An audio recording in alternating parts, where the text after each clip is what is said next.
আপনাকে বিয়ে করা আমার পক্ষে সম্ভব নয় স্যার। কেন বলো তো? আমার মাঝে কিসের কমতি আছে? টাকা পয়সা বাড়ি গাড়ি কি নেই আমার, বলো? চরিত্র বলে কিছু নেই আপনার।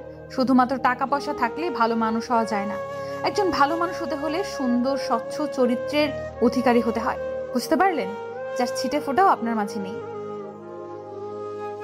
তুমি কিন্তু বড্ড বেশি বাড়াবাড়ি করছো কণ্ঠ। বাড়াবাড়ি আমি না, আপনি করছেন স্যার। আর খবরদার আমাকে কণ্ঠ বলে ডাকবেন না। কেন এই নামে আমি ডাকতে পারবো না তোমায়? কি সমস্যা? এই নামে আমার আপনজনেরা আমায় ডাকে, তাই। আপনি কেন বুঝতে চাইছেন না? আমি কিছু শুনতে বা বুঝতে চাই না। তুমি আমায় বিয়ে করছো, ব্যাস। আমি পারবো না। তাছাড়া আপনার লজ্জা করে না? আপনার পরিবারের কথা তো অন্ততপক্ষে ভাববেন। আপনার ওয়াইফ আছেন, ছেলে মেয়ে আছে, আর আপনি? ছি! মেলিহাকে আমি ডিভোর্স দিয়ে দেব, তুমি চিন্তা করো না। তোমার কোনো অসুবিধা হবে না। আপনার কিভাবে মনে হলো যে আমি অন্য কারো ঘর ভেঙে সেই ঘরে সংসার করব? আমার কি বিবেকবোধ লোপ পেয়েছে? আমাকে এতটা নীচ মন মানসিকতার ভাবেন আপনি? ও, আমি বললেই দোষ? হ্যাঁ, দোষ। আমি আগামীকালই আমার রেজিগনেশন লেটার জমা দিয়ে দিব। তুমি রিজাইন নিলে ওই সৈকতের চাকরিও থাকবে না। ওর জন্যই তুমি আমায় বিয়ে করছো, তাই না? মানেটা কি?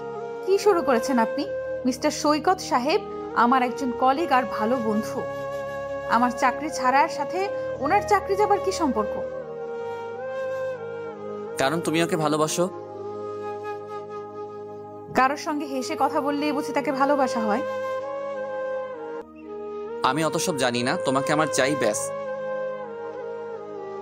আমার আগের স্বামীর সাথে আমার সংসার করা কেন হয়নি জানেন?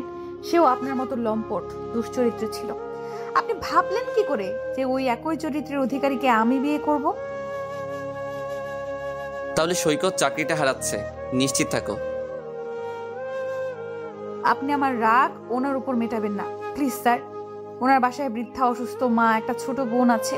তার পুরো পরিবার ওনার উপার্জনের উপর নির্ভরশীল। আপনি এমনটা করতে পারেন না। বাহ, সৈকতের জন্য দরদ উতলে উঠছে, আর আমার কথা ভাববার সময় হয় না তোমার? দয়া করুন মিস্টার শোভন, আমি আর কিছু শুনতে চাই না। এই চাকরিটা না থাকলে হয়তো আমি এই বিলাসবহুল ভাবে জীবনটা কাটাতে পারবো না, কিন্তু আমি প্রাণ খুলে বাঁচতে পারবো। হয়তো মানিয়ে নিতে একটু কষ্ট হবে, কিন্তু রোজ রোজ এসব নোংরা কথাগুলো আর শুনতে হবে না। ভালো থাকবেন আপনি, আর কালকেই সব ডকুমেন্টস পেয়ে যাবেন। আসছি স্যার। আরে কণ্ঠ, শোনো, দাঁড়াও বলছি। Shit, damn it. চোখ মুছতে মুছতে রেস্টুরেন্ট থেকে বেরিয়ে আসলাম। এই এক কথা আর ঘটনা রোজ রোজ আর ভালো লাগে না। লাগবে না আমার এই চাকরি, তবুও তো আমার ইজ্জত ওই লম্পটের হাত থেকে রক্ষা পাবে। আমি শায়রে আজাদ কণ্ঠ, একটি মাল্টিন্যাশনাল কোম্পানিতে জব করছি। আমার বয়স 27 বছর। এই চাকরির বয়স 11 মাস। আর এতক্ষণ যার সাথে কথা বলছিলাম সে কোম্পানির এমডি।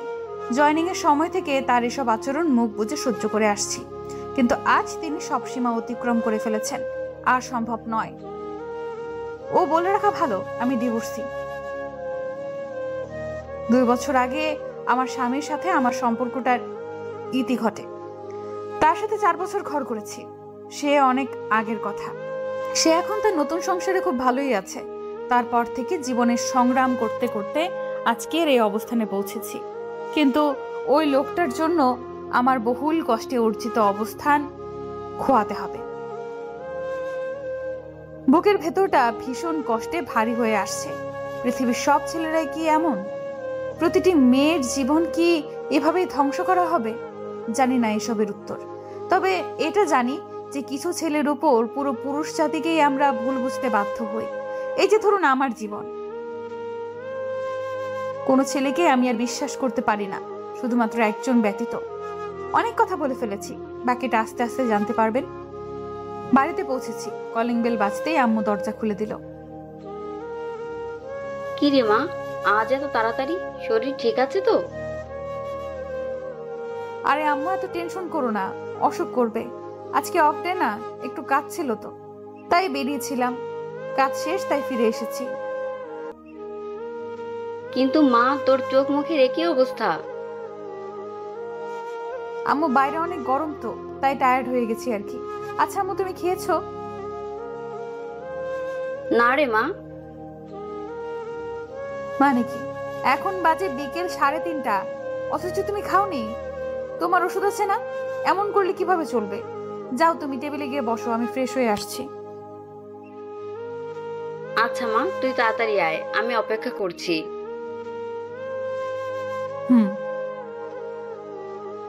ফ্রেশ হয়ে এসে মা মেয়ে খেয়ে নিলাম। আমি ছাড়া আমার মায়ের আর কেউ নেই। একটা বড় ভাই আছে আমার, কিন্তু সে তার পরিবার নিয়ে ব্যস্ত। বৃদ্ধা মাকে দেখার সময় তার হয় না।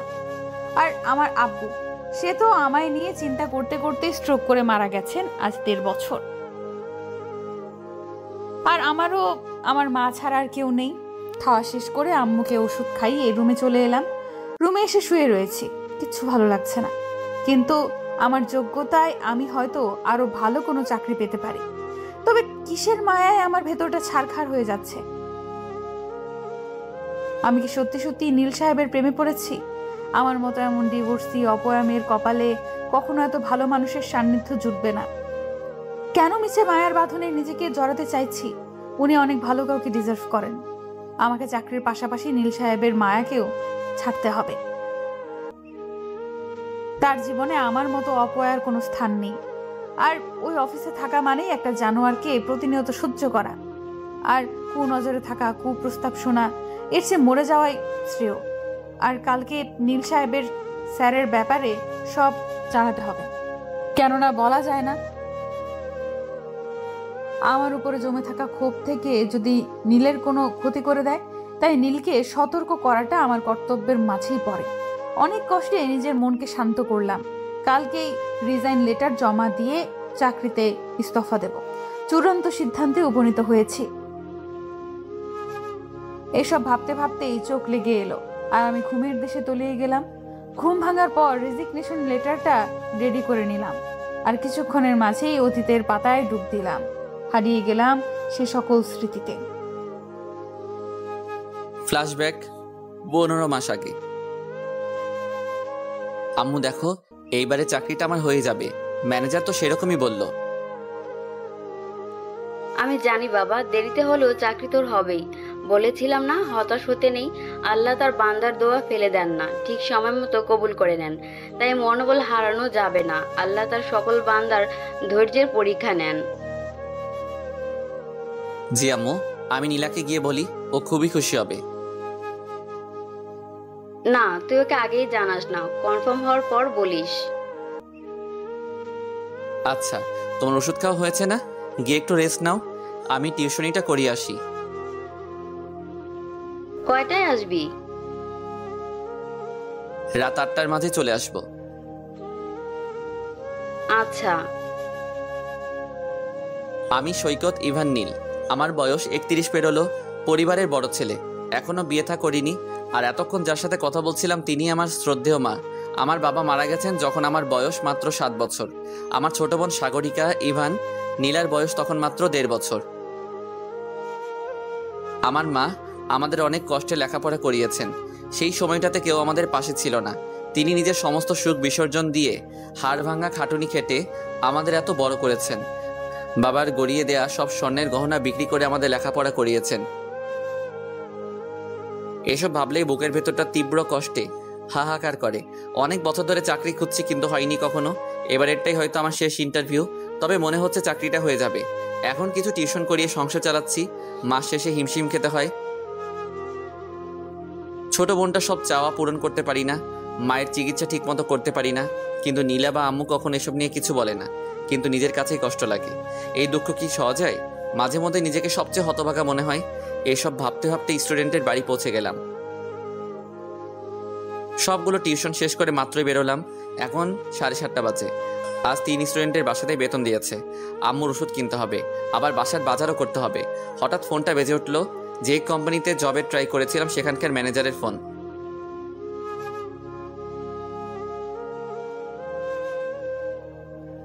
রিসিভ করলাম।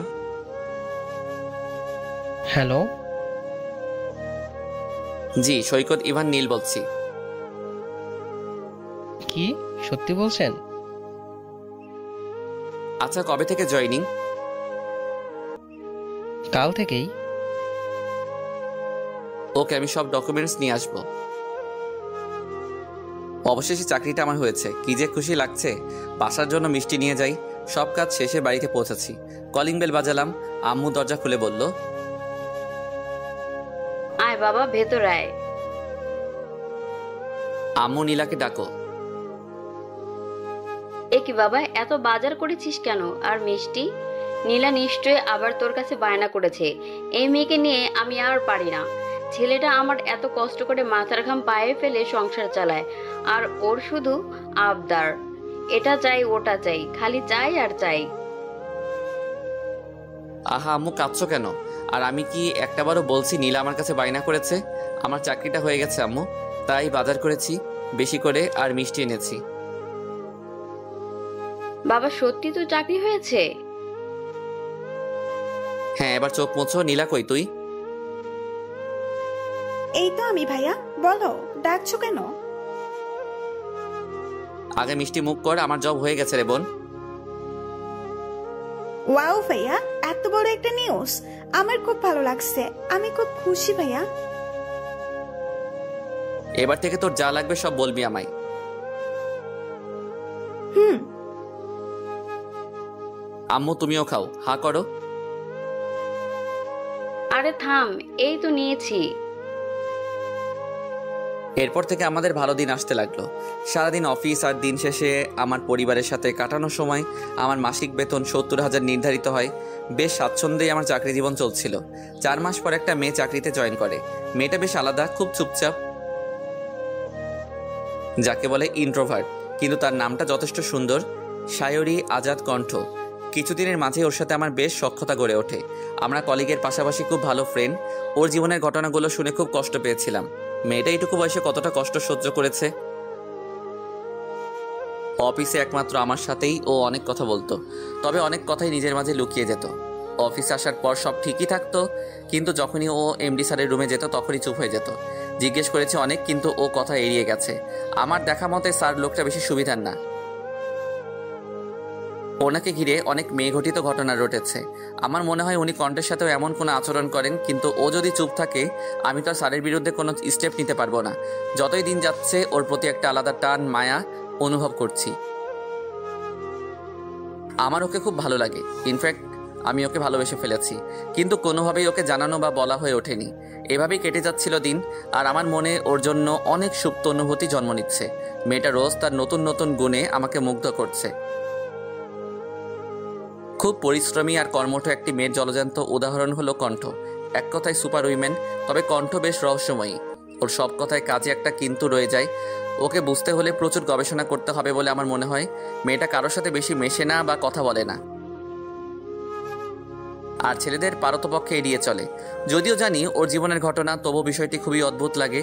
ও কি তবে খুব বেশি ঘৃণা করে ছেলেজাতকে? আমি মাঝে মাঝে ভাবি ওর হাজবেন্ড ওর সাথে কেন এমন করলো। আজকের পৃথিবীতে ওর মতো ভদ্র সুশ্রী মেয়েকে নিজের জীবনে পাওয়াটা কত কঠিন, তাও আবার জীবন সঙ্গিনী হিসেবে। আমার খুব আফসোস হয়। আবার একটা কথা খুব জানতে ইচ্ছে হয়, আচ্ছা মানুষ কি কষ্ট দেওয়ার জন্য নিজের আপনজনকে বেছে নেয়, অথবা কেউ কি জেনে শুনে তাকে প্রচণ্ডভাবে ভালোবাসা মানুষটার বিশ্বাস ভরসা ধূলিসাৎ করে দিতে পারে? আম্মুর ডাকে আমার ধ্যান ভাঙলো। আমি চকিত হয়ে সেই দিকে তাকালাম যেখানটায় আমার আম্মু রয়েছে। কি হয়েছে আম্মু, শরীর খারাপ লাগছে? আমায় ডাকলে যে? না বাবা, আমি ঠিক আছি, তোর সাথে কিছু কথা ছিল। তুমি বলো, কথা বলার জন্য অনুমতি চাইছো কেন? আসলে বড় হয়েছিস তো তাই। আমি তোমার কাছে এখনো সেই ছোট্ট নীল। তা বললে কি চলবে বাবা? আচ্ছা কি বলবে তুমি? আব্বু, এবার তুই বিয়েটা করে ফেল, বয়স তো পেরিয়ে যাচ্ছে। আমার দেখাশোনা করেই তো জীবন পার করে দিলি, এবার অন্তত পাখি নিজের কথাটা ভাব। করবো তো, সময় হলে ঠিক করব। এই কথা তো বিগত 4 বছর যাবৎ শুনিয়ে আসছিস। নীলার বিয়েটা দিয়ে তারপর আমিও বিয়ে করব। যা ভালো বুঝিস। আর কথা বাড়াইনি, আর আম্মু বাড়াইনি। ঘুমানোর প্রস্তুতি নিলাম এবং একসময় ঘুমিয়ে পড়লাম। অফিসে জয়েন করেছি 2 মাস মতন হয়েছে। এই অফিসের কারোর সাথেই আমার তেমন পরিচয় নেই, আবার কথাও তেমন একটা হয় না। তবে একটা মানুষের সাথে কথা না বলে থাকতে পারি না। সেই মানুষটা হলো নীল সাহেব। ওনার কথাবার্তা, পার্সোনালিটি সবটাই আমায় মুগ্ধ করেছে। অফিসে একমাত্র ওনার সাথেই আমি অনেক কথা বলি। অফিসে ওনার প্রচুর সুনাম রয়েছে। সবটাই ঠিক ছিল, শুধুমাত্র একটি বিষয় ছাড়া, আর সেটা হলো অফিসের এমডি। ওনার কথা, চালচলন সবটা যেন নোংরা কিছু ইঙ্গিত করে। আমি যথেষ্ট শালীনতা বজায় রেখে চললেও উনি পারেন না আমাকে চোখ দিয়ে সম্পূর্ণ গিলে খান। এত বাজে চাহনি ওনার। নীল সাহেব হয়তো বিষয়টা আন্দাজ করতে পারেন। সে সব সময় আমাকে অফিসে আপসেট হয়ে থাকার কারণ জিজ্ঞেস করেন, কিন্তু আমি বিষয়টা এড়িয়ে যাই, কারণ আমি চাই না আমার জন্য নীল সাহেব কোনো ঝামেলায় জড়িয়ে পড়ুক। উনি মানুষটা খুব ভালো, নিজের পরিবার ছাড়া কিচ্ছু বোঝেন না। খুব ভালোবাসেন নিজের মা আর ছোট বোনকে। তার আলোচনার মূল বিষয় তার পরিবার। এই জন্য অনেকেই বিরক্ত বোধ করলেও আমার খুব ভালো লাগে। এই দেখো, এত সব ভাবতে ভাবতে এই অফিসে পৌঁছে গেছি। আমি রিক্সা থেকে নেমে ভাড়া মিটিয়ে অফিসে ঢুকতে নেব, ঠিক তখন কণ্ঠ, কারো পিছু ডাক শুনে দাঁড়িয়ে গেলাম।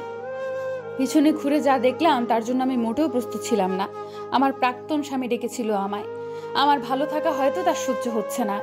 তার সাথে কথা বলার বিন্দু পরিমাণ ইচ্ছে আমার নেই। সে হয়তো আবার আমায় অপমান করতে আমার অফিস অব্দি চলে এসেছে। আমি হাঁটতে শুরু করলাম, আর পিছু ফিরে তাকাইনি। অনেকবার ডেকেছে, আমি দাঁড়াইনি। অতি দ্রুত হাঁটার কারণে কেবিনে ঢোকার সময় কারোর সাথে প্রচন্ড জোরে ধাক্কা খেলাম।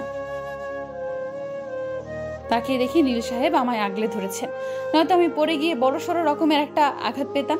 নিজেকে সামলে সোজা হয়ে দাঁড়ালাম। কণ্ঠ, আপনি ঠিক আছেন? জি। কি হয়েছে আপনার? এমন অন্যমনস্ক দেখাচ্ছে। আসলে কাজের একটু প্রেসার যাচ্ছে তো, তাই হয়তো টায়ার্ড দেখাচ্ছে। ও আচ্ছা। আমি আমার ডেস্কে যাচ্ছি নীল সাহেব। হ্যাঁ নিশ্চয়ই। তারপর আমি আমার ডেস্কে চলে এলাম। নীল সাহেব আমার সামান্য অন্যমনস্কতাও খুব সহজেই ধরে ফেলেন। মানুষটাকে যত দেখছি তত মুগ্ধতা ছেয়ে যাচ্ছে। কাজে মনোনিবেশের চেষ্টা করলাম, কিন্তু কিছুতেই পারছি না। আজকে কেন রাহাত এসেছিল? আমার জীবনে আবার কি অঘটন ঘটাতে চায় ও? আমায় ছেড়ে তো ওর নতুন বউকে নিয়ে সুখেই আছে। আজ এত বছর পর আমাকে দেখা দেওয়ার কি উদ্দেশ্য থাকতে পারে? কিছুক্ষণ পর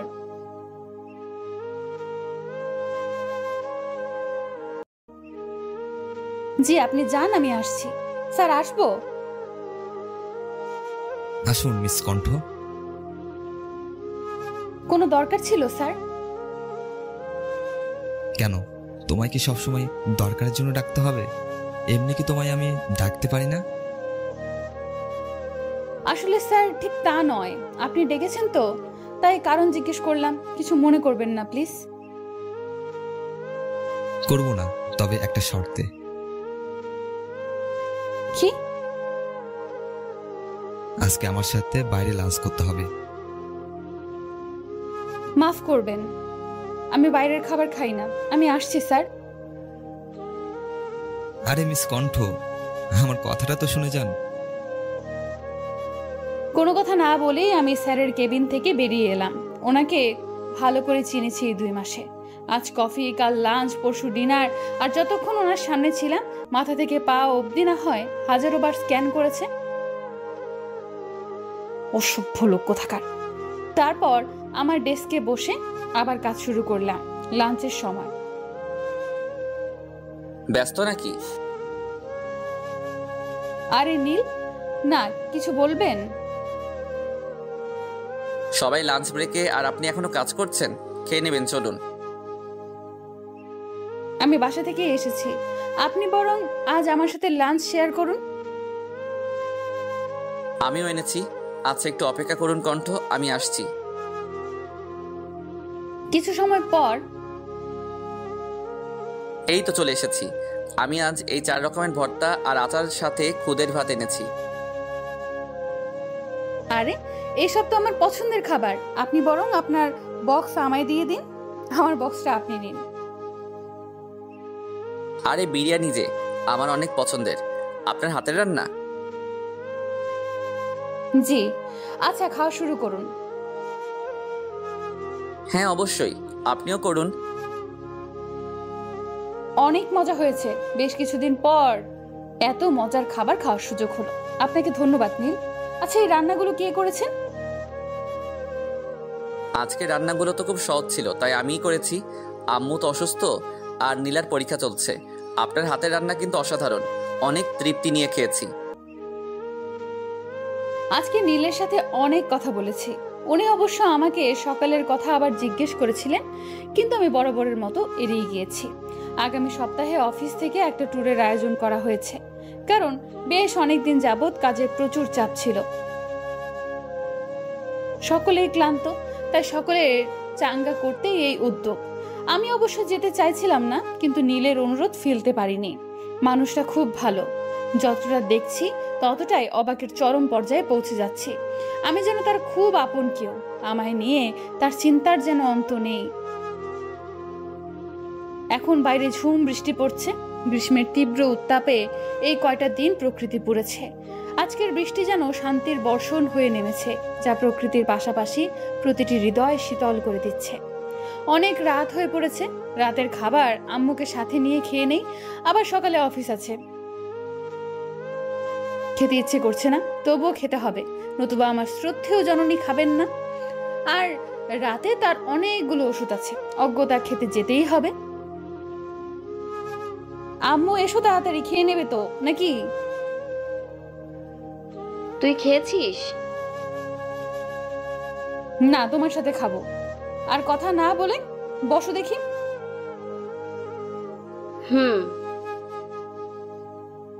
খাবার খাওয়া শেষে বারান্দায় এসে বসলাম। দেখলাম আমার ফোন বাজছে।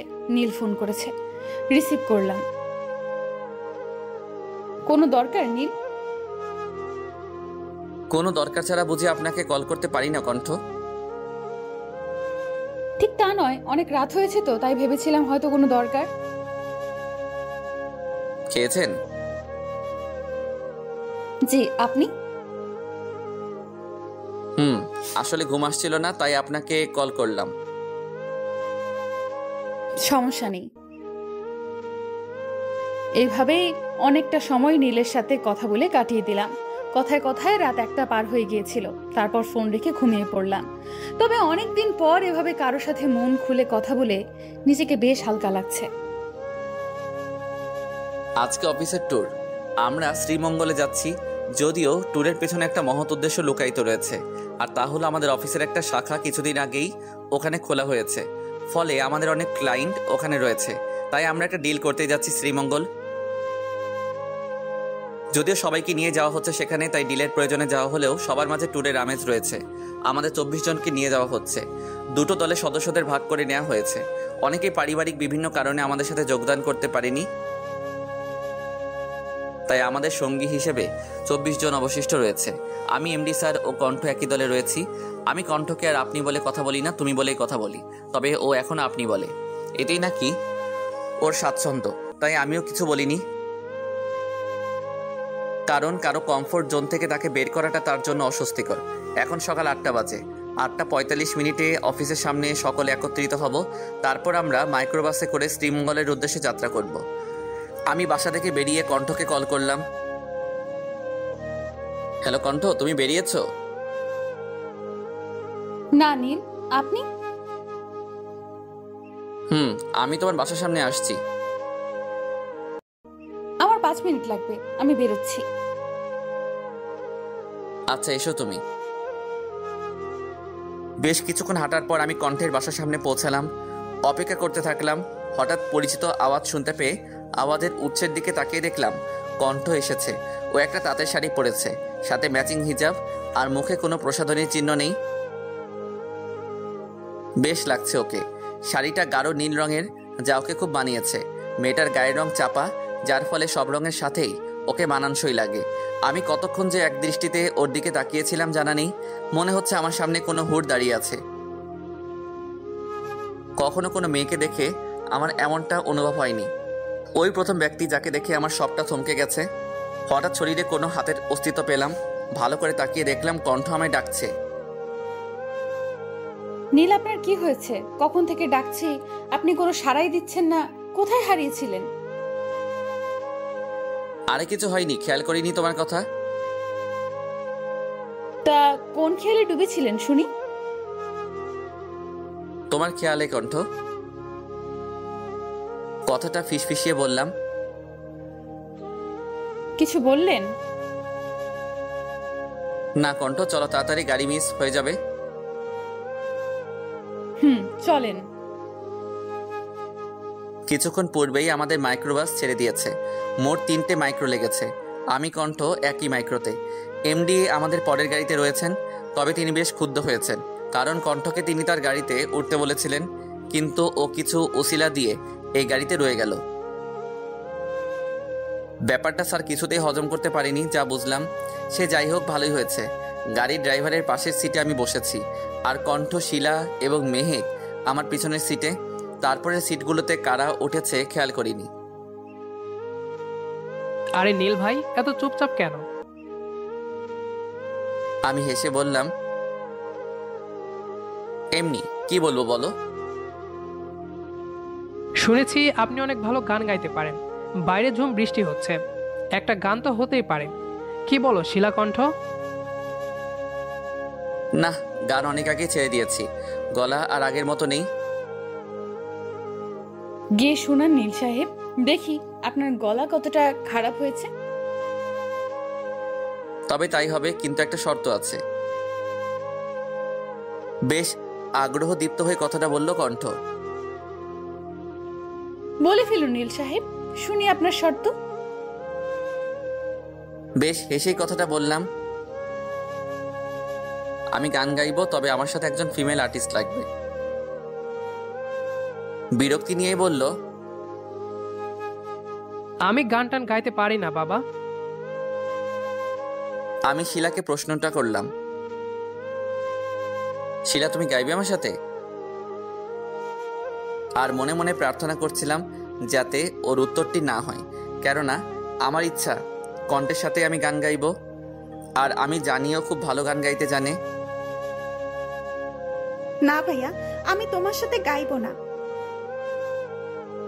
থাক, তোমাদের গাইতে হবে না নীল, আমি গাইবো আপনার সাথে। আচ্ছা, আমি রিমঝিম বৃষ্টি ঝরে যায় গানটা গাইতে চাইছি। আজকের আবহাওয়ার সাথে বেশ জমবে এই গানটা। ঠিক আছে নীল, আপনি শুরু করুন। সবাই চুপ করে বসুন। আমি গাইতে শুরু করলাম। করতালিতে মুখরিত হয়ে উঠল গাড়ির ভেতরটা। সবার কাছে খুব ভালো লেগেছে আমাদের গান। কণ্ঠের গলা মারাত্মক রকমের সুন্দর। যতক্ষণ ওর গান শুনছিলাম যেন কোনো ঘোরে হারিয়ে গিয়েছিলাম। মেয়েটা প্রচুর আবেগ দিয়ে গান গায়। পুরো রাস্তা জুড়ে সকলের আলোচনার কেন্দ্রবিন্দু ছিল আমাদের গাওয়া গান। প্রশংসা শুনতে শুনতে কানের পোকা বেরিয়ে যাবে বলে মনে হচ্ছিল, কিন্তু কণ্ঠ গান গাওয়ার পর থেকেই চুপ। পুরো যাত্রাপথে তেমন কথা বলেনি। কি হলো মেয়েটার? কষ্ট পেয়েছে কি? বেশ কয়েক ঘন্টা যাত্রা শেষে আমরা আমাদের গন্তব্যস্থলে পৌঁছালাম। বৃষ্টির কারণে অনাকাঙ্ক্ষিত বিলম্ব ঘটল। এই লম্বা জার্নি শেষে একদম ক্লান্ত হয়ে পড়েছি। আমাদের 24 জন সদস্যের মাঝে 3 দম্পতি রয়েছে, যারা আমাদের সাথে কটেজে উঠবেন না। তারা তাদের মতো করে কোনো হোটেলে উঠবেন। এমডি স্যারের এক কাজিনের বাসা রয়েছে শ্রীমঙ্গলে, তাই তিনি সেখানেই উঠবেন। বাকি রইলাম আমরা 17 জন, যার মাঝে 7 জন মেয়ে আমরা, আর বাকি 10 জন ছেলে। আমরা 4টা কটেজে উঠব। বড় কটেজ দুটোতে 5 জন করে ছেলে সদস্যরা এবং আমরা 7 জন থাকবো ছোট কটেজ দুটোতে। আমি, মেহেক ও শিলা একসঙ্গে থাকবো। ওদের সাথে বেশ ফ্রি হয়ে গিয়েছি আমি। ওরা খুব মিশুক। নীল, সাগ্রত ভাই, রাহাত ভাই, সৃজন ভাই ও শিথিল ভাই একসঙ্গে থাকবেন। এখন সময় বেলা 2টা। খুব ক্ষুধা লেগেছে আমার, আবার খুব ঘুমও পাচ্ছে। কি যে এক অস্বস্তিকর অবস্থা। ফ্রেশ হয়ে খেতে গেলাম। খাওয়া শেষে রুমে এসেই ঘুমিয়ে পড়লাম। হঠাৎ স্বপ্নে, নীল, আমি আপনাকে খুব ভালোবাসি। কথা বলবেন না? কি হলো নীল?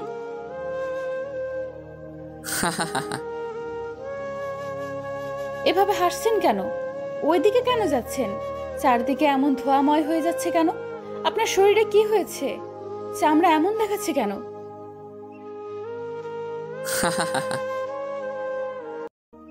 নীল, কোথায় আপনি? আমার শ্বাস নিতে কষ্ট হচ্ছে। আমি আপনাকে দেখতে পাচ্ছি না। নীল। হঠাৎ ধরফড়িয়ে উঠে বসলাম। চারপাশে চোখ বুলিয়ে সময়টা বোঝার চেষ্টা করছি। ঘড়ির কাঁটায় এখন সময় সন্ধ্যে 7টার কিছু বেশি। রুমে এসি চলছে, তবু আমি দরদর করে ঘামছি। মনে হচ্ছে যেন শরীরে অনবরত পানি ঢালা হচ্ছে। খুব অস্থির লাগছে।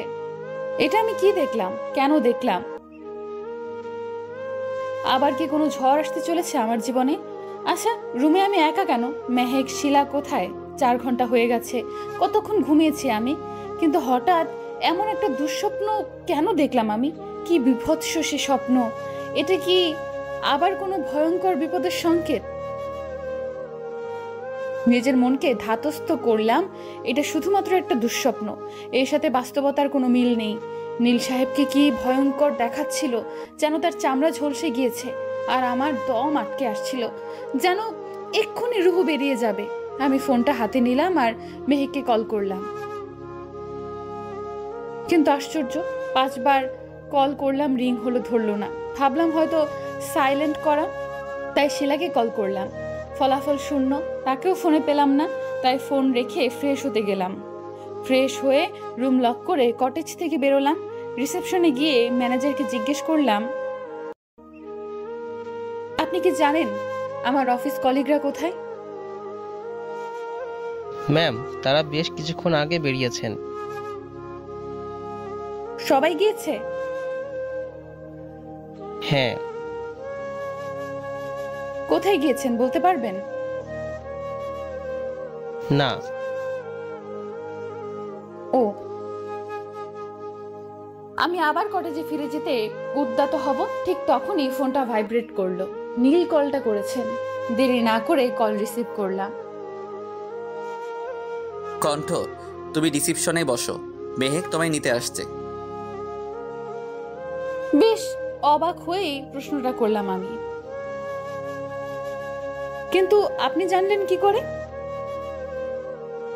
তুমি বসে থাকো আর মেহেক যা বলে তাই করো। রাখছি আমি।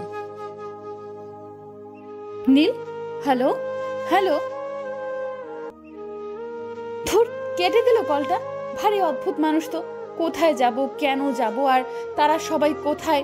চিন্তায় চিন্তায় কপালের রগ দপদপ করছে। কিন্তু কিছু সময় অপেক্ষা করার পর মেহেক এলো। ও বলল, কি গো মহারানী, আপনার ঘুম ভাঙলো অবশেষে? হ্যাঁ, তা ভেঙেছে। তবে তোমরা আমায় ডাকো নাই কেন? কি বলছো তুমি? ডাকি নাই মানে? তুমি তো সাড়াই দাওনি, তাই তোমাকে রেখেই আমরা একটু আশপাশ ঘুরেছি। খানিকটা অভিমান নিয়ে কথাটা বললাম। কাজটা মোটেও ভালো করনি। আচ্ছা হয়েছে, মান অভিমানের পালা এখন তোলা থাক। তাড়াতাড়ি চলো আমার সাথে। হুম। এই, কোথায় যাচ্ছ? কেন, তুমি না তোমার সাথে আমায় যেতে বললে? এভাবে তো যাওয়া যাবে না। কেন, আমার ড্রেসটা কি দেখতে ভালো না? এটা চেঞ্জ করে আসবো? না, ড্রেস ঠিক আছে, কিন্তু তুমি চোখ খোলা রেখে যেতে পারবে না। তো আমি চোখ বন্ধ করে হাঁটবো নাকি? আরে বোকা, আমি তোমার চোখ বেঁধে তোমাকে ধরে ধরে নিয়ে যাব। আমি বিরক্তিতে ভ্রুজগল কুঁচকে বললাম, কেন আমি পারবো না? মেহেক খানিকটা গম্ভীর হয়ে বলল, নীল ভাই তোমাকে কল করেছিল? হ্যাঁ। কিছু বলে নাই? বলেছে অনেক কিছু। আমার কথা শুনতে বলে নাই? বলেছে, কিন্তু কোনো কিন্তু না, চুপচাপ আমার কথা শোনো। আচ্ছা। মুখ বাঁকাচ্ছ কেন? তোমায় মারতে নিয়ে যাচ্ছি না, হয়ে গেছে, চলো। শক্ত করে ধরবে কিন্তু, হোঁচট খেলে তোমার খবর আছে। বেশ, তবে তাই হবে।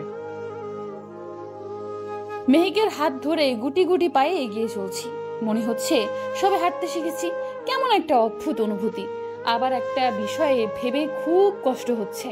সামান্য এইটুকু পথ চোখ বন্ধ করে হাঁটতে কতটা কষ্ট হচ্ছে, অথচ যারা অন্ধ জন্মগতভাবেই, তাদের কষ্টের কথা মনে হলেই বুকের ভেতরটা হাহাকার করে ওঠে।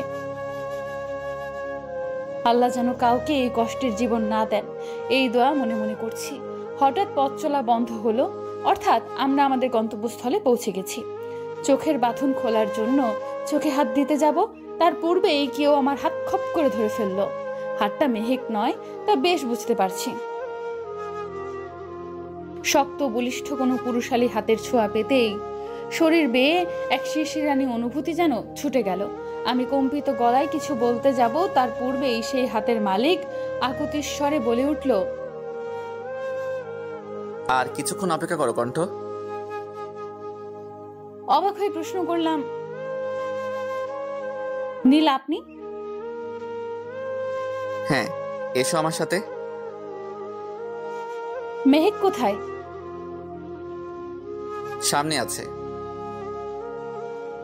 আচ্ছা, নীল কি করতে চাইছে? উত্তরের অপেক্ষায় উত্তেজনা বেড়ে চলেছে। খানিকটা হাঁটার পর আমরা থামলাম। আমি এবার উচ্চস্বরে বলে ফেললাম, আর কতক্ষণ এভাবে? আমি বোধহয় অন্ধ হয়ে যাব। কোনো সারা শব্দ পেলাম না। হঠাৎ কেউ আমার চোখে বাঁধা কাপড় সরিয়ে নিল। অনেকটা সময় অন্ধকারময় ছিলাম বলে আলোর সাথে মানিয়ে নিতে কিছুটা সময় লাগলো। এরপর সামনে যা দেখলাম তার রাগে, ক্ষোভে, ক্রোধে আমার শিরায় উপশিরায় যেন অগ্নিস্ফুলিঙ্গা ঝলকানি বয়ে গেল। জীবনের সবচেয়ে ঘৃণিত জঘন্য কিছু প্রত্যক্ষ করলাম। কপালের রগে টান অনুভব হচ্ছে, বুকের ভেতরে অস্বাভাবিক যন্ত্রণা হচ্ছে, শ্বাস নিতেও হিমশিম খাচ্ছি, বুকটা হাঁপড়ের মতো ওঠানামা করছে, যেন শ্বাসকষ্টের রোগী আমি। কি অদ্ভুত না? আমি যেন নিঃশ্বাস নিতে ভুলে গেছি। কি করে পারলাম মেয়েটাকে এতটা কষ্ট দিতে? ও কি আমায় আদৌ ক্ষমা করবে? আমি কণ্ঠের দিকে তাকাতে সাহস পাচ্ছি না। কণ্ঠ ছুটে বেরিয়ে গেল রেস্টুরেন্ট থেকে। মেহেক, শিলা সহ আরো বেশ কয়েকজন মেয়ে কলিগ ওর পিছু নিল। আমি ঠাই দাঁড়িয়ে রইলাম। কেটে গেছে 2টি মাস। তীব্র শীত জাঁকিয়ে বসেছে ঢাকা শহরে। শহর জুড়ে চলছে পৌষ পার্বণের পিঠা উৎসব। কি দারুণ একটা অনুভূতি। সেদিন কণ্ঠের কষ্টে কেঁদেছিলাম আমিও। অন্তর্দহনে জ্বলে পড়ে ছারখার হয়ে গিয়েছিলাম। পরে অবশ্য কণ্ঠ আমার কাছে ক্ষমা চেয়েছিল। ওর ভাষ্যমতে এতে আমার কোনো দোষ ছিল না। ও নাকি অতিরিক্ত আবেগপ্রবণ হয়ে আমার সাথে বাজে ব্যবহার করে ফেলেছিল, তাই ও লজ্জিত। আমি বলেছিলাম এখানে দোষটা আসলে আমাদের কারোরই ছিল না। তুই তোমার জায়গায় নিরপরাধ আর আমি আমার জায়গায়। সব দোষটা আসলে নিয়তির। আমার কথা শুনে কণ্ঠ অশ্রুসিক্ত হয়ে পড়েছিল।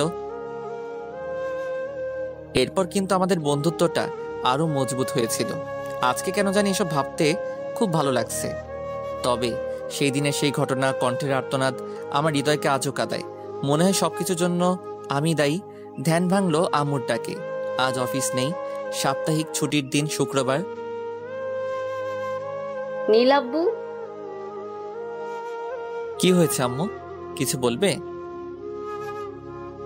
হ্যাঁ বাবা। বলে ফেলো। অপেক্ষা করছো কেন? তুই এবার বিয়েটা করে ফেল। করব। কবে করবি বাবা? সময় হলেই করব। সেই সময়টা কবে আসবে শুনি? মা, নীলা কোথায়? কথা ঘুমাচ্ছিস? না তো। তোকে বললে কোনো লাভ নেই। আরে আম্মু,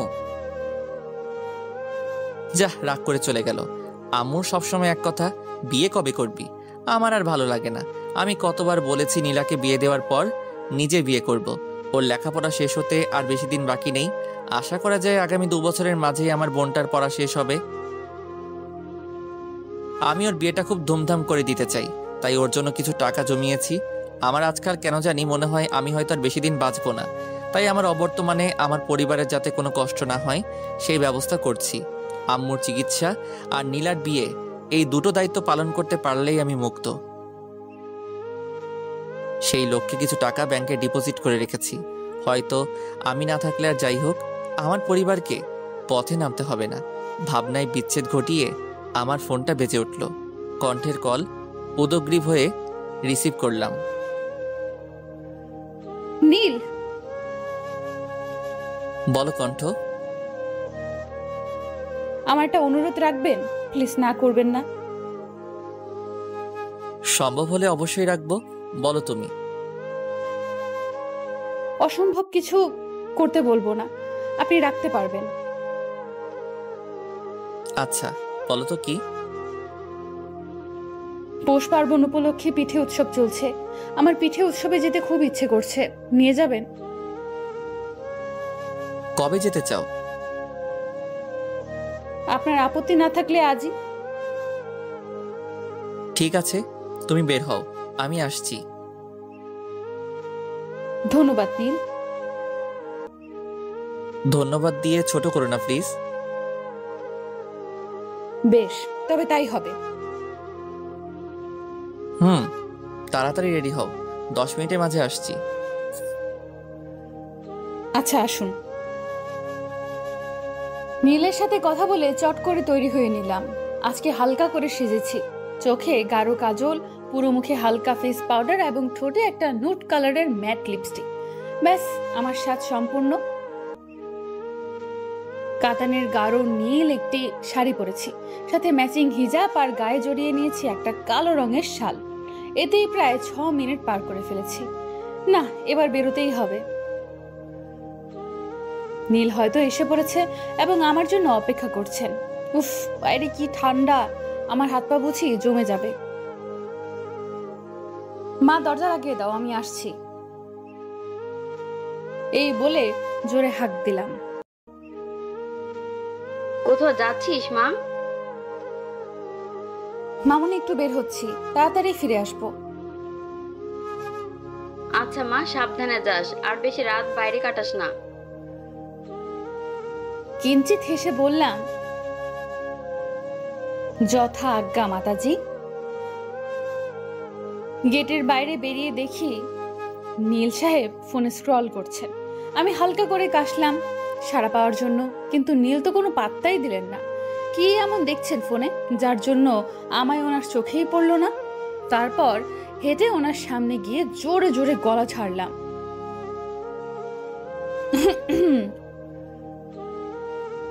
আরে কণ্ঠ, এসে পড়েছো?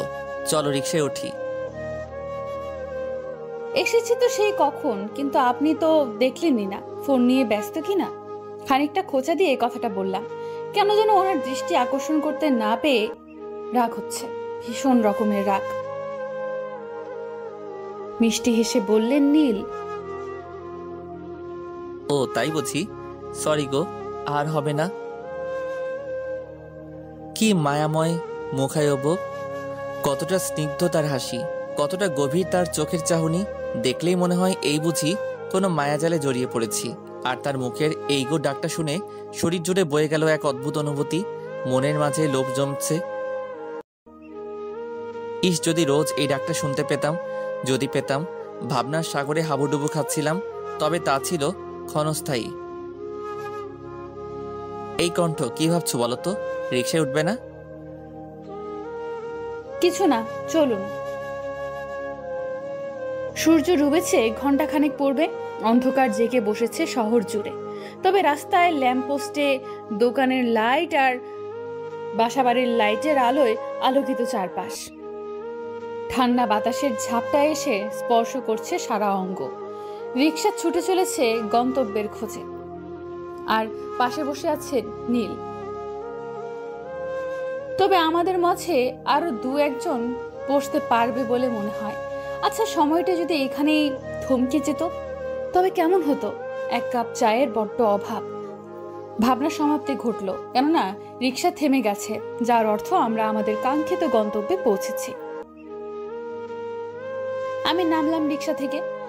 এতটা পথে আমরা একটা কথাও বলিনি। নিশ্চুপ থেকে প্রকৃতির স্নিগ্ধতা অনুভব করছিলাম। শান্ত স্বরে নীল বলল, কণ্ঠ চলো। চলেন। আমি আশপাশ ঘুরে ঘুরে দেখছিলাম। হরেক পদের পিঠার স্টল রয়েছে। মনে পড়ে গেল ছোটবেলার কথা। শীতের সময় গ্রামে যখন বেড়াতে যেতাম তখন কত পিঠা খেতাম। আর এখন তো বাসায় সেভাবে পিঠা তৈরি করাও হয় না, তাই খাওয়ার সৌভাগ্য হয়ে ওঠে না। চারপাশ পিঠার সুঘ্রাণে ম ম করছে। আমি পাটিসাপটা পিঠার স্টল দেখে দাঁড়িয়ে পড়লাম। নীল বললেন, কি হলো, থেমে গেলে যে? কপাল কুঁচকে কথাগুলো বললাম আমি। পৌষ পার্বণের পিঠা উৎসবে এসেছি কি করতে? শুধু কি ঘুরে ঘুরে দেখবো? খাবো না? না, তা হবে কেন? তা কোন পিঠে খাবে? আপাতত পাটিসাপটা দিয়ে শুরু করব, তারপর ভেবে দেখছি আর কি টেস্ট করা যায়। তবে শুরু করা যাক। আমরা পাটিসাপটা, ভাপা পিঠা, চিতই পিঠা, খেজুর পিঠা, দুধ চিতই পিঠা, বিবিখানা পিঠা সহ আরো অনেক রকমের পিঠা টেস্ট করলাম। অসম্ভব মজা ছিল পিঠাগুলো। এত পিঠা খেয়ে ফেলেছি যে এখন হাঁটতে হিমশিম খেতে হচ্ছে। তবুও খুব উপভোগ্য ছিল মুহূর্তগুলো। নীলের একই অবস্থা। হঠাৎ নীল বলে উঠলেন, এই কণ্ঠ, একটু বিশ্রাম নেই, কি বলো? ঠিক বলেছেন, হাঁটতে কষ্ট হচ্ছে। কিছু সময় বিশ্রাম নিয়ে তারপর চলে যাব। নিষ্প্রভ কণ্ঠে আমি বললাম, নীল এখন কয়টা বাজে? সবে 7:45 বাজে। 8টা পর্যন্ত বসি, তারপর রওনা হব। ঠিক আছে, আপনাকে অনেক ধন্যবাদ নীল। নীল খানিকটা অবাক হয়ে বললেন, ধন্যবাদ কেন? উচ্ছ্বাসিত হয়ে কথাগুলো বললাম, এত সুন্দর একটা সন্ধ্যা উপহার দেওয়ার জন্য। এটা আমার জীবনের অন্যতম একটি সুন্দর মুহূর্ত, আমার কাটানো সবচেয়ে ভালো সন্ধ্যা। তোমাকেও ধন্যবাদ আমাকে এত সুন্দর সময় উপভোগ করতে দেওয়ার জন্য। আড্ডা চলল বেশ অনেকটা সময়। তারপর আমরা বাসার উদ্দেশ্যে রিকশায় চড়লাম। আবার আমরা বেশ অনেকটাই স্বাভাবিক হয়ে গেলাম। আগের মতো আর জড়তা কাজ করছিল না। অনেক কথা বলতে বলতেই আমরা বাসায় এসে পড়লাম। আমায় বাসার গেটে নামিয়ে দিয়ে নীল নিজের বাসার উদ্দেশ্যে রওনা দিলেন। যতক্ষণ নীলকে দেখা গেল আমি তাকিয়ে দেখলাম। উনি অদৃশ্য হতেই আমি বাসায় ঢুকে গেলাম। বাসায় ফিরে ফ্রেশ হয়েই বিছানায় শরীর এলিয়ে দিতেই ঘুমে তলিয়ে গেলাম। পরদিন সকালে অ্যালার্মের বিকট শব্দে ঘুম ভেঙে গেল। আর মোড়া ভেঙে উঠে বসলাম। সকাল 7টা বাজে। বিছানা গুছিয়ে বারান্দায় গিয়ে দাঁড়ালাম। কর্মব্যস্ত মানুষের আনাগোনা রাস্তায় শুরু হয়েছে। শান্ত নীরব রাস্তায় মানুষের কোলাহল বাড়ছে। কিছুটা সময় পরিবেশ পর্যবেক্ষণ করে ফ্রেশ হতে চলে গেলাম। ফ্রেশ হয়ে নাস্তা তৈরি করে আম্মুকে সাথে নিয়ে ব্রেকফাস্ট সেরে নিলাম। আজকে নাস্তায় ফ্রোজেন পরোটা ভেজেছি আর সাথে করেছি সবজি আর ডিম ভাজি। নাস্তা শেষে 1 কাপ চা খেলাম, ব্যাস আর কি লাগে। খাওয়া শেষে লাঞ্চ তৈরি করে ফেললাম চট করে। আজকের লাঞ্চে করেছি ভুনা খিচুড়ি আর সাথে বিফ কারি। সব গুছিয়ে তারপর গোসল সেরে অফিসের জন্য তৈরি হয়ে নিলাম। এই শীতের সকালে গোসল করে আসাতে ঠান্ডা কম লাগছে। 9টায় অফিস, তাই 8:40-এ বেরোবো। আম্মুকে ওষুধ খাইয়ে বিদায় নিয়ে বের হয়ে পড়লাম। আজকে কিছু ডিল সাইন হবে। তারপর রিক্সা নিয়ে নিলাম। বেশ অনেকটা সময় পর অফিসে এসে পৌঁছালাম। ভাড়া দেওয়ার সময় পেছন থেকে এমডি স্যার ডাকলেন আমায়। মিস সায়রি, জি স্যার, বলেন। আপনি রোজ এমন রিক্সায় করে যাতায়াত করেন কেন? আমার যা সামর্থ্য আমি তাই করি স্যার। আহা, রেগে যাচ্ছেন কেন? আপনি চাইলে আমি রোজ আপনাকে পিক করতে পারি, কিন্তু আপনার এত কষ্ট করার কোনো প্রয়োজন নেই। আমি রিক্সায় চড়ে স্বাচ্ছন্দ্য পাই। আশা করি আপনি বুঝতে পেরেছেন। আমি আসছি স্যার, কিছু ফাইল চেক করতে হবে। একটু পরে তো মিটিং। গম্ভীর স্বরে কথাগুলো বলে চলে আসলাম। একরাশ হতাশা নিয়ে বললেন তিনি, আচ্ছা আপনি যান। অফিসে পৌঁছেই অনেকগুলো ফাইল ঠিক করছিলাম। বেশ অনেকক্ষণ পর কণ্ঠ আসলো। ও প্রথমে ওর ডেস্কে গেল, তারপর আমার কাছে এসে বলল, নীল, আপনি আমার এই ফাইলগুলো চেক করে দেন তো। আমি দেখেছি, তারপরও একটু দেখে নেন। তুমি দেখলে তাতে কি আর ভুল থাকতে পারে? তবুও তোমার অনুরোধ রাখতে দেখছি। আপনি সব সময় একটু বেশিই বলেন। আচ্ছা তুমি রেখে যাও, আমি দেখে তোমায় দিয়ে আসবো, কেমন? জি অবশ্যই। বেশ অনেকক্ষণ পর এমডি স্যারের রুমে কণ্ঠকে যেতে দেখলাম। তারপর প্রচুর চিৎকারের আওয়াজ শুনতে পেলাম। বুঝতে পারলাম স্যারের সাথে কণ্ঠের নিশ্চয়ই কোনো ঝামেলা হয়েছে। ছুটে গেলাম সেখানে। গিয়ে দেখি স্যার কণ্ঠের গায়ে হাত তুলতে যাচ্ছিলেন। আমি তাড়াতাড়ি করে ওনার হাত ধরে ওনাকে আটকে দিলাম। উনি উত্তেজিত হয়ে হাত ছুটতে লাগলেন। তারপর অফিসের অন্যান্য স্টাফরাও ছুটে আসেন এই কোলাহলের শব্দে। কণ্ঠ চোখ মুখ শক্ত করে দাঁড়িয়ে আছে, রাগেও ফোঁসফোঁস করছে। আমি এখানে সময় মতো না পৌঁছালে মারাত্মক কিছু একটা হয়ে যেত। কিন্তু কি এমন হলো, হঠাৎ এমন রণাঙ্গনে পরিণত হয়েছে কেন?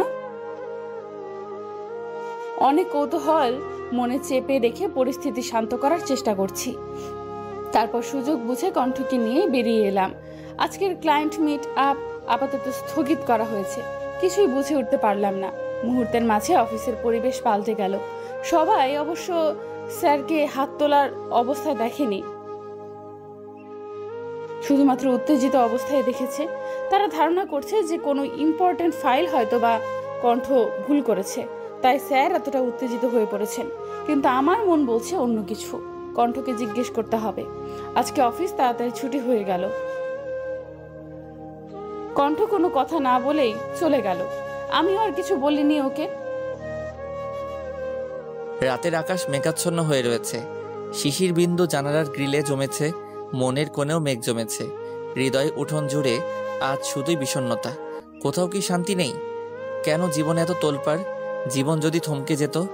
বারান্দায় বসে এই কথাগুলো এক মনে ভাবছে কণ্ঠ। কি তার অপরাধ? মেয়ে হয়ে জন্মানোটাই হয়তো তার জীবনের মস্ত বড় অপরাধ। বুক চিরে বেরিয়ে এলো একরাশ দীর্ঘশ্বাস। আজকে এমডি স্যার আবারও কণ্ঠকে অপমান করেছে। নীলের সাথে 2-4টা কথা হেসে বলেছে বলে কি সে বেহায়া? এতটা নীচ কেন মানুষের মন মানসিকতা? রেগে গিয়ে কণ্ঠ কম কথা শোনায়নি ওই লোকটাকে। পরবর্তীতে মিস্টার শোভন অবশ্য কণ্ঠকে কল করে দুঃখ প্রকাশ করেছে। প্রতি উত্তরে কণ্ঠ ছিল নিশ্চুপ। কালকে কণ্ঠকে শোভন একটা রেস্টুরেন্টে দেখা করতে বলেছে। কণ্ঠ জবাবে হ্যাঁ সূচক উত্তর করেছিল। যেহেতু অফিসে চাকরি করতে হবে, তাই বসের কথা না শুনে কি কোনো উপায় আছে? রাতে নীল অনেকবার কল করেছিল কণ্ঠকে, কিন্তু সে রিসিভ করেনি। তার মন পাড়া যে আজ বিষণ্ণতার চাদরে ঢেকে আছে, তাই এই বিষণ্ণতার সময়টা একান্তেই নিজের সাথেই কাটাতে ভালো লাগে তার। বর্তমানে হঠাৎ করেই হারিয়েছিলাম অতীতের পাতায়। ফোনের ভাইব্রেশনে ফিরে এলাম বর্তমানে। স্ক্রিনে স্যার লেখাটা জলজল করছে। লোকটা আসলে চাই কি? বলেছি তো তাকে আমি বিয়ে করতে পারবো না।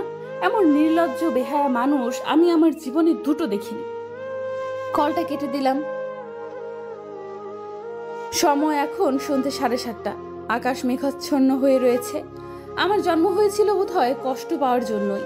হয়তো মৃত্যুই পারবে আমাকে এসব থেকে মুক্তির পথ খুঁজে দিতে। কিন্তু আমার আম্মুর কি হবে আমি না থাকলে? মানুষটা যে আমি ছাড়া আর কেউ নেই, ছেলেতে কেউ নেই, এমন সন্তান গর্ভের কলঙ্ক।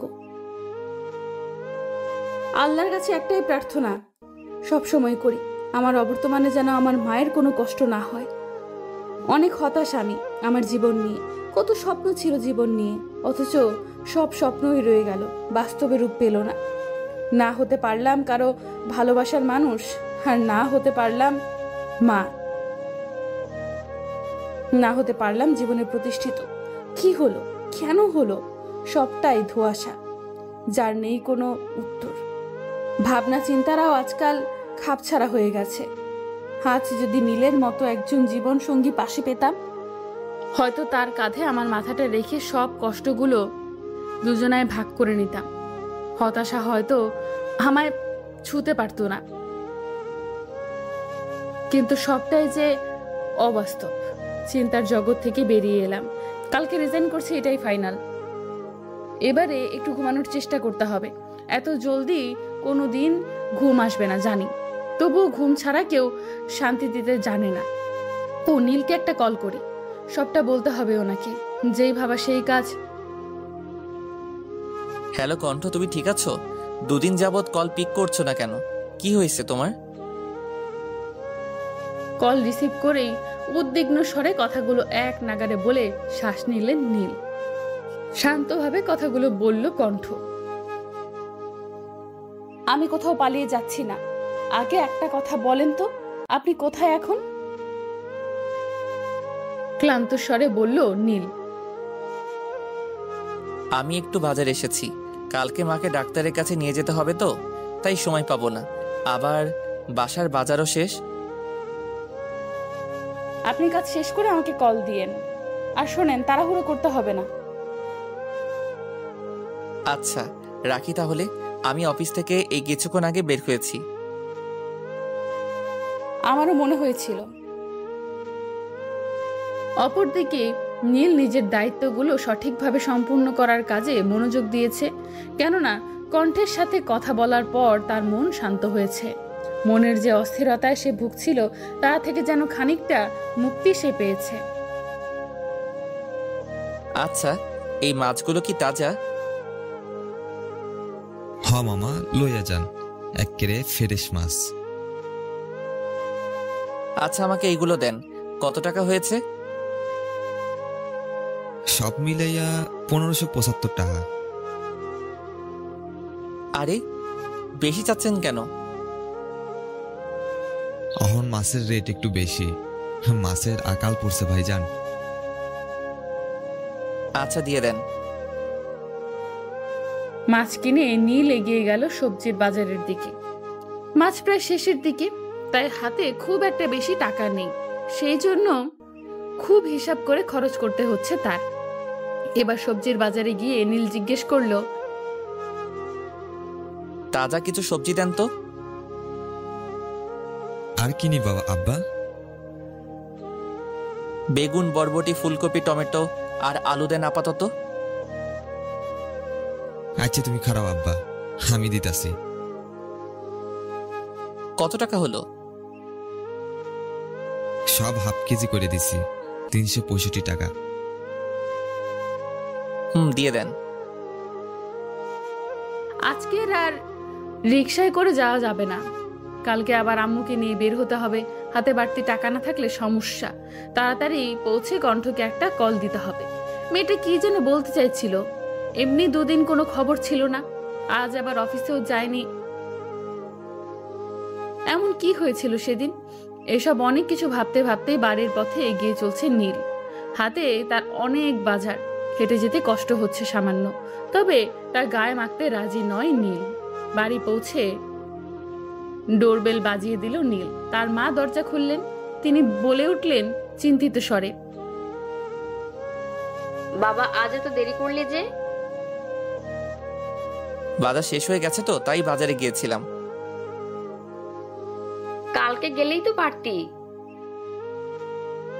ভুলে গেলে? কাল তোমার অ্যাপয়েন্টমেন্ট আছে ডাক্তারের কাছে। আমি ফিরে এসে তোমায় নিয়ে যাব তো, সময় পাবো না বলেই আজকে কাজ ছেড়ে এলাম। সব দিকে খেয়াল থাকে তোর, আমি তো ভুলেই গিয়েছিলাম। কি যে বলো তুমি। যা ফ্রেশ হয়ে খেয়ে নে। তুমি আর নীলা খেয়েছো? হ্যাঁ খেয়েছি আমরা, এবারে তুইও খেয়ে নে। নীল ফ্রেশ হয়ে খেয়ে নিল, তারপর আমাকে কল করলো। দুবার রিং হতেই আমি রিসিভ করলাম। কি করছেন নীল? এই তো খেয়ে রেস্ট নিচ্ছি। তুমি? কিছু ফাইল চেক করছিলাম। এখন আপনাকে যা বলতে চেয়েছিলাম তা বলছি। বলো কি হয়েছে? যার দরুন দুদিন যাবত তোমার কোনো খবর ছিল না। নীল, চাকরিটা আমি ছেড়ে দিচ্ছি। কিন্তু কেন? অবাক হয়ে প্রশ্নটা করে বসলো নীল। অনেক কথাই আপনাকে বলার আছে, আমি বলছি, আপনি শুনুন সবটা। হ্যাঁ বলো তাড়াতাড়ি। কণ্ঠে নীলের তীব্র অস্থিরতা।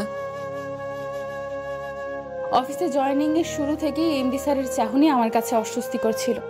তখন তো শুধু তার চাহনিতেই সীমাবদ্ধ ছিল, কিন্তু আজকাল উনি বড্ড বেশি করছেন। আমাকে প্রায় উনি কিছু অপ্রীতিকর প্রস্তাব দিতেন, তবুও সবটা মেনে চোখ বুজে সহ্য করেছি, কিন্তু আর সম্ভব হচ্ছে না। বিশ্বাস করেন, আমি আর এসব নিতে পারছি না। তারপর উৎকণ্ঠায় নীল তার শব্দভাণ্ডার থেকে যেন সব শব্দ হারিয়ে ফেলেছে। সে তার কোনো কথা মুখ থেকে বের করতে পারল না। গত পরশু দিনের কথা মনে আছে আপনার নীল?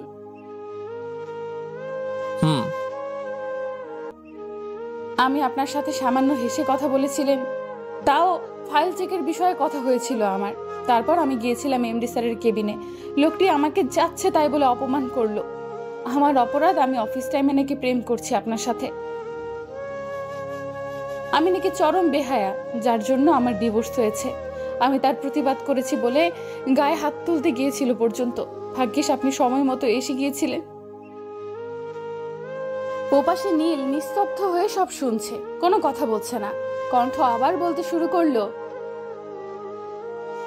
ওই দিন রাতে উনি আমায় মেসেজ করেছিলেন, তাতে লেখা ছিল, আমি হুবহু বলছি, কণ্ঠ আমি সত্যি দুঃখিত। আমার ওরকম ব্যবহার করা একদম ঠিক হয়নি।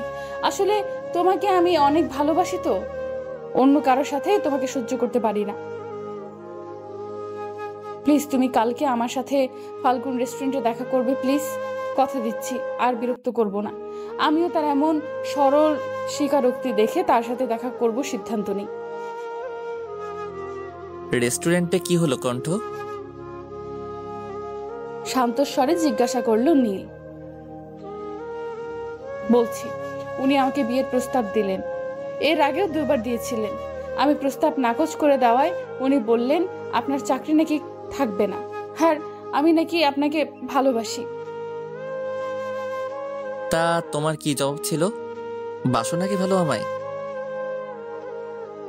আমার জবাব ছিল, আপনি আমার ভালো বন্ধু, আমার কলিগ, কিন্তু আমাদের মাঝে এর বাইরে কোনো সম্পর্ক নেই।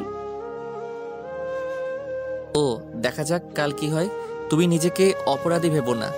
আমার চাকরি গেলে যাক, তুমি তোমার স্বাচ্ছন্দ্য বেছে নাও। আহা। কণ্ঠ প্রচন্ড আফসোস করে কথাগুলো বলল। আপনার অনেক বড় ক্ষতি হয়ে যাবে আমার জন্য, কিন্তু এই চাকরিটা ছেড়ে দেওয়া ছাড়া যে আর কোনো উপায় দেখছি না আমি। আমায় ক্ষমা করবেন নীল। দেখা যাক না কি হয়। আচ্ছা রাখছি, তুমি ঘুমিয়ে পড়ো, আর প্লিজ টেনশন করো না।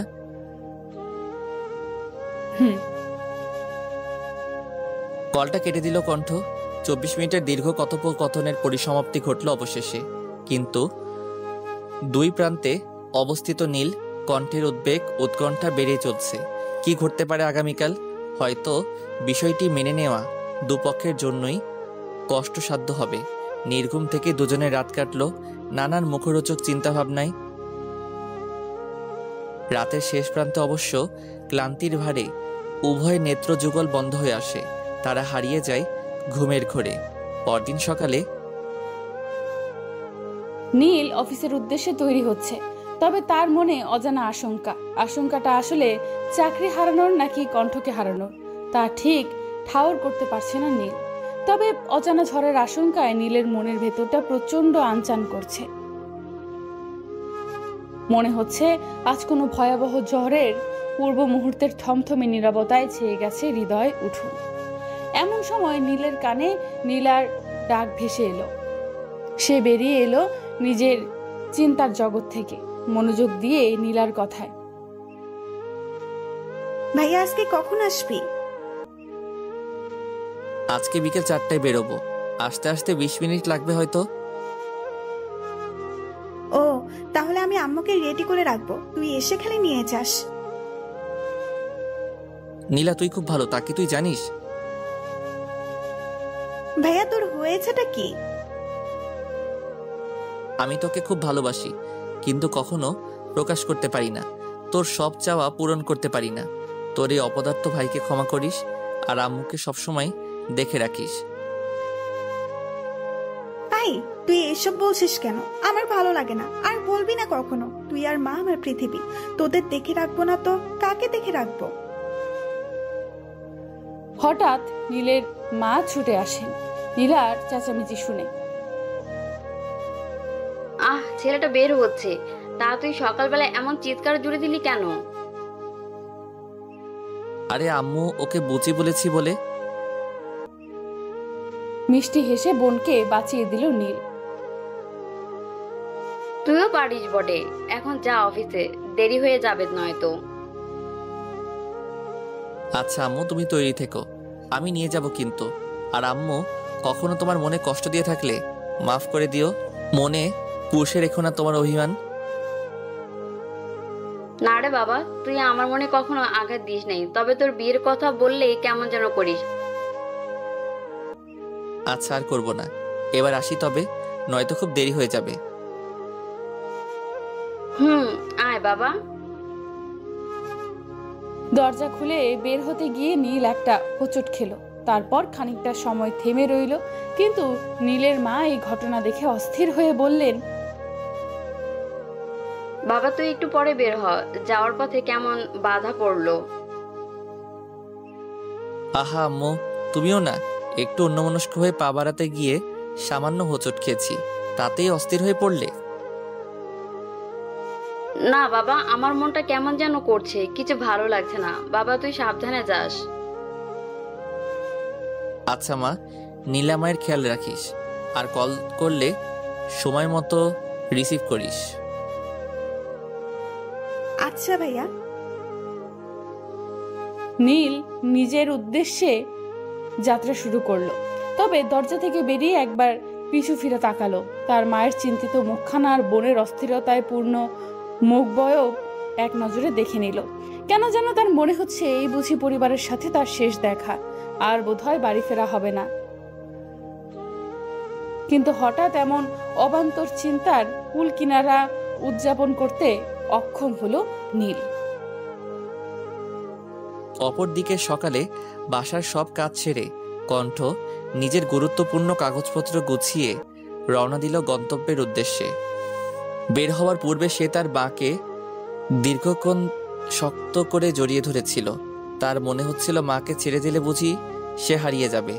আজ কণ্ঠের চোখে শুধু সেদিনের সেই দুঃস্বপ্ন ভাসছে।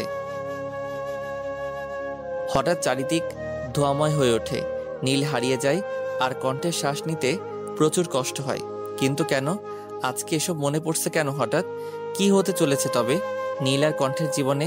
কেন তারা আজ এতটা শঙ্কিত? আছে কি এর কোনো উত্তর? অফিসে পৌঁছে কণ্ঠ দেখতে পেল এমডি বা নীল কেউই এসে পৌঁছায়নি। সে অপেক্ষা করতে থাকলো। 5 মিনিটের মাথায় মিস্টার শোভন তথা অফিসের এমডি এসে পৌঁছালো।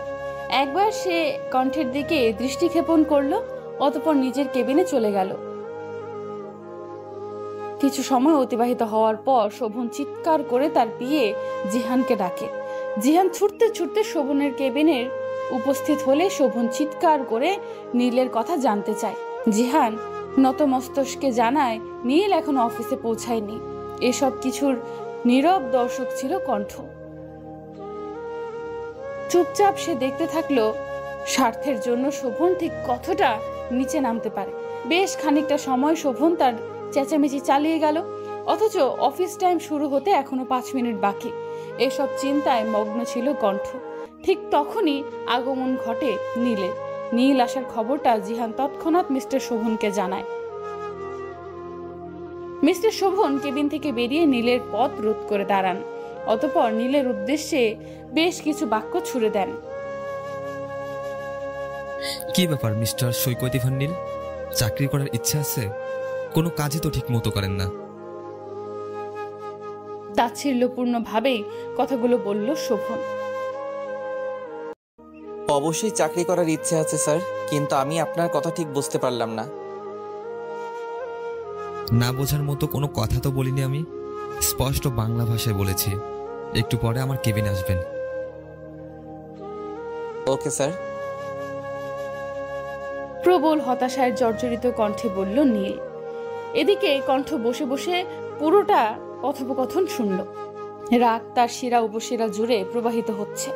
শুধুমাত্র তাকে কেন্দ্র করে শোভন নীলের সাথে এহেন আচরণ করছে, এ যেন কণ্ঠ মেনে নিতে পারছে না। তবুও চুপচাপ সবটাই সে প্রত্যক্ষ করে চলেছে। আজ যদি কোনো বিরাট ক্ষমতা সম্পন্ন ব্যক্তি কণ্ঠ হতো, তবে নীলের এতটা কষ্ট পেতে দেখতে লাগতো না। তবে নীলকে এতটা কষ্ট পেতে দেখা লাগতো না।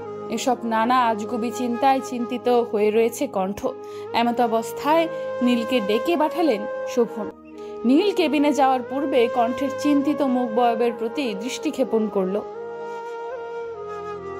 চোখের ইশারায় কণ্ঠকে শান্ত হতে বলল এবং আশ্বস্ত করে কেবিনে পা বাড়ালো।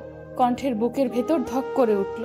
আবার যে কত অপমান সইতে হবে সেই দুশ্চিন্তায় নীল আর শোভনের কথা শোনার প্রবল আগ্রহকে দমিয়ে রাখতে না পেরে অভদ্র একটা আচরণ করে বসলো কণ্ঠ। সে নক না করেই কেবিনে ঢুকে পড়ল। তৎক্ষণাৎ শোভন বলে উঠল, তোমাকে আমি দেখেছি। আসলে স্যার আমার রেজিগনেশন লেটারটা। কণ্ঠ কথা সম্পূর্ণ করার পূর্বেই তাকে থামিয়ে শোভন বলল, বাইরে গিয়ে বসো, আমি তোমার সাথে এ নিয়ে পরে কথা বলবো। স্যার আসলে আপনার সাথে কথা বলাটা জরুরি। কথোপকথন চলছিল। হঠাৎ এক পর্যায়ে ইলেকট্রিসিটি চলে গেল। পুরো কেবিন অন্ধকারাচ্ছন্ন হয়ে পড়ল। কেবিনের বাইরে প্রচুর কোলাহল, মানুষের চিৎকার। মুহূর্তেই পরিস্থিতি পাল্টে গেল। শোভনের মনে জমে থাকা ক্রোধ ভয়ে রূপান্তরিত হলো। কণ্ঠের দৃষ্টিপটে সেই ধোঁয়াটে স্বপ্ন ভেসে উঠল। আর নীলের চোখে তার মায়ের মায়াময় মায়াবয়ব আর নীলের হাস্যোজ্জ্বল চেহারা ভেসে উঠল। কণ্ঠ এগিয়ে গিয়ে কেবিনের দরজায় সামান্য একটু খুলতেই পুরো কেবিন ধোঁয়ায় আচ্ছন্ন হয়ে পড়ল। নীল বলল, কণ্ঠ দরজা চাপিয়ে দাও, আগুন লেগেছে বোধহয়, পুরো ফ্লোর ধোঁয়াচ্ছন্ন হয়ে পড়েছে। আমাদের বের হতে হবে তো। ইলেকট্রিসিটি নেই, লিফট বন্ধ হয়ে আছে, পুরো ফ্লোর অন্ধকার। এখান থেকে আমরা কিভাবে বের হব? আচ্ছা, আমি ফায়ার সার্ভিসকে কল করছি। অতঃপর যেই ভাবা সেই কাজ। কিন্তু কয়েক মুহূর্তের ব্যবধানে ধোঁয়ার পরিণতি বাড়ছে আর আগুনের তীব্রতা। 8ম তলার কেউ বের হতে পারেনি। আগুনের সূত্রপাত 6ষ্ঠ তলায়, তাই সিঁড়ি পুরোপুরি বন্ধ হয়ে রয়েছে। 8ম তলায় প্রায় 800 জন আটকা পড়েছে। খবরের শিরোনামে বড় বড় অক্ষরে লাল কালিতে ব্রেকিং নিউজ আকারে প্রচারিত হচ্ছে। 7ম ও 8ম তলায় আটকা পড়েছে প্রায় 1/2 শতাধিক। মুহূর্তের মাঝে কি থেকে কি ঘটে গেল। নীলা খবরের চ্যানেল পাল্টাতে গিয়ে এহেন একটা সংবাদ দেখে বাকরুদ্ধ হয়ে পড়ল। তাহলে তার ভাইয়া এখন কি অবস্থায় আছে? এসব ভেবেই শরীর হিমশীতল হয়ে আসে নীলার। দ্রুত সে নীলকে কল করে। একবার, দুবার, তিনবার এভাবে বহুবার কল দিতে থাকে সে, কিন্তু রিসিভ হয় না। অপরদিকে ঘটনাস্থলে এখনো ফায়ার ব্রিগেড পৌঁছাতে পারেনি। ৮ম তলায় আটকে পড়া ২৮ জনের মাঝে নীল, কণ্ঠ ও শোভনও রয়েছে। তাদের প্রত্যেকের শ্বাসকষ্ট শুরু হয়ে গিয়েছে। কেউ স্বাভাবিক নিঃশ্বাস প্রশ্বাসের কার্যক্রম চালাতে পারছে না। বিষাক্ত ধোঁয়ার প্রকোপে সকলের অবস্থাই আশঙ্কাজনক। নীলের ফোন দীর্ঘ সময় যাবৎ ভাইব্রেট করছে। সে কলটা রিসিভের চেষ্টা করছে, কিন্তু কোনো মতেই পারছে না। অনেকটা সময় চেষ্টার পর কম্পনরত হাতের দ্বারা পকেট হতে ফোন বের করলো নীল। ২৩টা মিসড কল উঠে রয়েছে তাতে। প্রতিটি কল এসেছে নীলার নাম্বার থেকে। ভাইয়া, তোর অফিসে আগুন লেগেছে না? এইটুকু বলেই কান্নায় ভেঙে পড়ে নীলা। ধুর পাগলি, কাঁদছিস কেন? সামান্য আগুন লেগেছে, কিছুক্ষণের মধ্যেই উদ্ধার কাজ শুরু হবে। আমার কিচ্ছু হবে না, দেখিস। নিজের ভেতরকার আবেগগুলোকে চেপে অনেক কষ্টে কথাগুলো বলল নীল। কণ্ঠ নীলের পাশেই বসে আছে এবং নীলের হাত শক্ত করে ধরে চেপে রেখেছে। কান্নাররত কণ্ঠে বলল নীলা, ভাই, আমার খুব ভয় করছে। তুই মাকে কিছুই বলিস না, আম্মু টেনশন করবে। আর কান্না করিস না, চোখের পানি মোছ। আমি কয়েকটা কথা বলবো, মনোযোগ দিয়ে শুনবি। বল ভাইয়া। নাক টেনে বলল নীলা, কিন্তু চোখের পানি কিছুতেই বন্ধ হচ্ছে না তার। আমার আলমারিতে কিছু ফিক্সড ডিপোজিটের কাগজপত্র আছে। মোট 3টা ব্যাংকে 5টা অ্যাকাউন্ট করা আছে। সব মিলিয়ে 6.5 লাখ টাকা আছে। আমার সারা জীবনের সঞ্চয়। তোর বিয়ে আর মায়ের চিকিৎসার জন্য জমিয়েছিলাম। জানি খুবই সামান্য, তবে কিছুদিন কষ্ট করতে হবে না। আর গুরুত্বপূর্ণ কথা শোন, আমার টেবিলের ড্রয়ারে একটা ডায়েরি আছে। ওখানে সবগুলো অ্যাকাউন্টের পিন নাম্বার সহ যাবতীয় তথ্য লেখা আছে। কি হলো, শুনছিস তো নাকি কেঁদেই যাচ্ছিস? আমি শুনেছি ভাইয়া। ভাইয়া, তোর খুব কষ্ট হচ্ছে না রে? বলেই ডুকরে কেঁদে ওঠে নীলা। তা তো একটু হচ্ছেই। কাজের কথা শোন, তুই আলমারি খুলে কাগজপত্রগুলো খুঁজে দেখ, আমি লাইনে আছি। আর ডায়েরিটাও খোঁজ। না পেলে বল, আমার জমানো কিছু টাকা আলমারির নিচের তাকে কাপড়ের ভাঁজে আছে। সব খুঁজে দেখ জলদি। ভাইয়া, আমি পারবো না। কথা কম বল আর চোখ মোছ। যা বলেছি তা শোন। নীলের শ্বাস নিতেই কষ্ট হচ্ছে। কলটা নীল কেটে দিল। নীলারে, আমার মনটা যেন কেমন করছে। নীল আসবে কখন? এসে পড়বে হয়তো, কাজে আটকে গেছে। গলা স্বাভাবিক করে মায়ের ঘরের দরজার আড়ালে দাঁড়িয়ে বলল নীলা। চোখ থেকে তার অঝরে জল নির্গত হচ্ছে। ও, আমি নামাজ পড়ে রেডি হয়ে। নীল নিয়ে যাবে তো?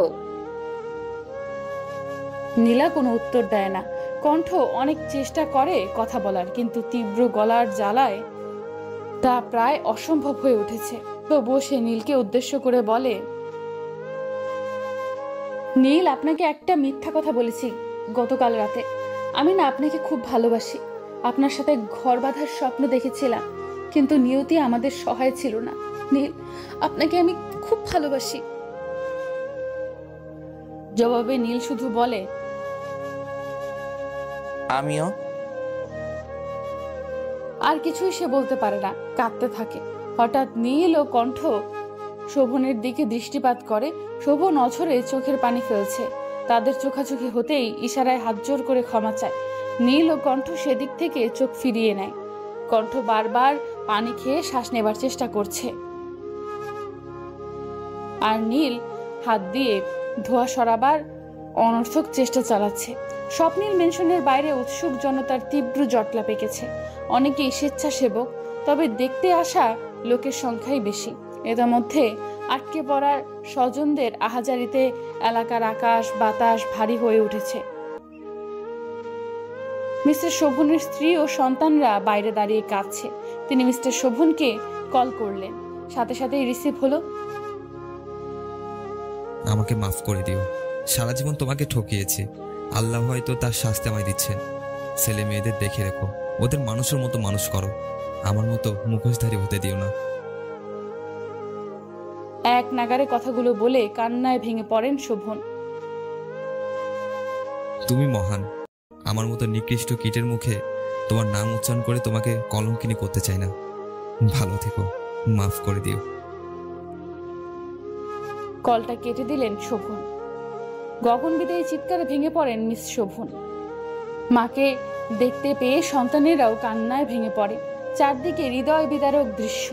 অনেকেই বিল্ডিং থেকে লাফিয়েছেন বাঁচার আশায়, কিন্তু অতটা উঁচু থেকে পড়ে কেউ বাঁচতে পারেনি। আগুন নিয়ন্ত্রণে আনতেই পারছে না ফায়ার সার্ভিস।